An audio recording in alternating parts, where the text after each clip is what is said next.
this summer our state did see some unsettling numbers in regards to daily number of cases and records. Moving forward, what are you going to do to help combat that and make sure we never hit that peak again? So it's a good question. So if you look this summer, every single state had higher cases than they did last year at the same time. And you think about, okay, we have all these people that have natural immunity through infection, which is real, and which people do need to acknowledge.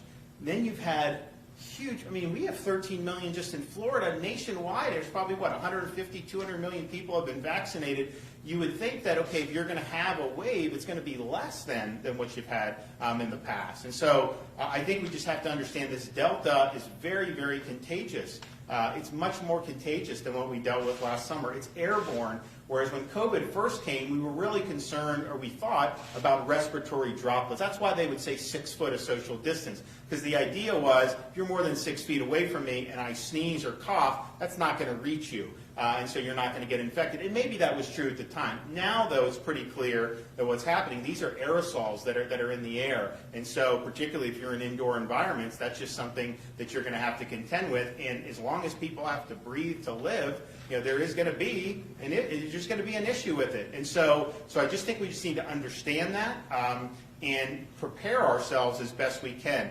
The vaccines don't stop cases, unfortunately, but they will keep you out of the hospital most likely. And if you look at the mortality for people that have been vaccinated this summer, we have had some, but it's very low. And particularly when you consider the people most at risk of mortality from COVID, 50 and above, we have like almost 85% of them are vaccinated. And so really it's that 15% over 50 who aren't vaccinated that are accounting for a disproportionate amount of the mortality. And so that's just something that's just what the facts are. So we know what the tools are. And I think the fact, I mean, you never want to go through this, obviously, but I think the fact that people, I think now understand, I think there was a belief, I never said this, but I think there was a hope from some people that because we had the vaccines that this would kind of peter out once everybody or a lot of people got vaccinated. In fact, there were some in D.C. that said if you just had 50% vaccination, you wouldn't see any more waves. Well, that obviously isn't true because we're seeing that in different places. So that's just what we're dealing with, but I think use the tools that we have. And I really believe had this early treatment been something that was much more prevalent in kind of people's consciousness over the last 6 months, I think a lot of the people that were hospitalized may have been able to not be hospitalized. Yes, ma'am. I have a question. So this treatment is supposed to significantly alleviate symptoms quickly. Can you kind of describe in just the simplest way possible how exactly it works? So it's basically, it's an antibody cocktail. So most people who get COVID, particularly the Delta variant, they handle it fine.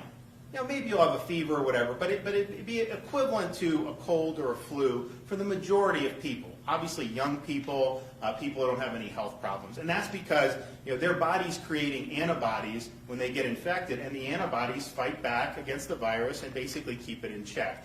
Well, there's other people, particularly the older you get, particularly if you have health problems, particularly for people that are overweight, diabetes, the like, that if you get infected, your body may not be producing the antibodies that it needs to produce to really hold it off. And so if you're not doing that, the virus takes hold more and more, and then it gets to a point where it's really dominating you. You end up in the hospital, in the ICU.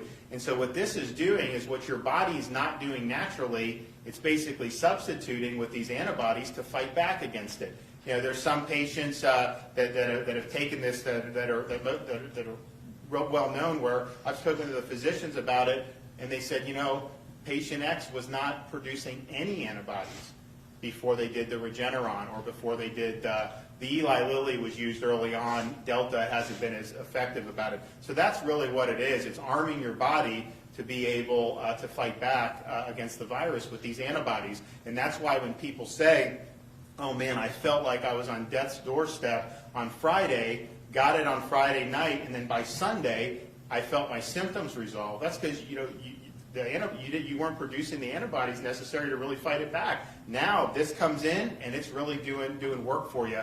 So that's just the nature of what it is. And it's people sometimes have questions about, hey, what is this? Is it safe? Is this because it is an emergency use? But the concept of monoclonal antibodies is not new. This has been done for decades for different things. This is obviously geared towards COVID-19. This Regeneron is one. It's not the only one, as I mentioned, with the Glaxo, and then the Lilly, which isn't being used anymore because of Delta. But so this is not something that is like totally new, because some people look, the Pfizer and the Moderna are mRNA vaccines, and that's a relatively new technology. So sometimes people have questions about it. This monoclonal is not really new technology. I mean, this is something that's been tried, and it's delivered in different contexts, and it is delivering here in this case as well. So, if the message is, if you find yourself infected with COVID, particularly if you're in a high-risk group, this treatment is something that can really help you. So, we'd encourage you to look closely at it, and we're happy that we're able to provide some assistance for people to be able to get it. All right, everybody, thanks a lot. Great to see you. Doc, good to see you. Thank you.